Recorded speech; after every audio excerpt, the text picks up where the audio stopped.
No sound from speakers, no warning chime, and no indicator tick can usually be handled with a clean reboot sequence before rushing to service.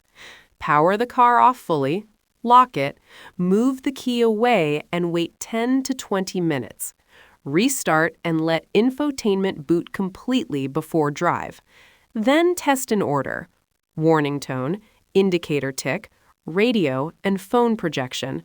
If this happens repeatedly in 1 week, log exact conditions and escalate with evidence, not memory.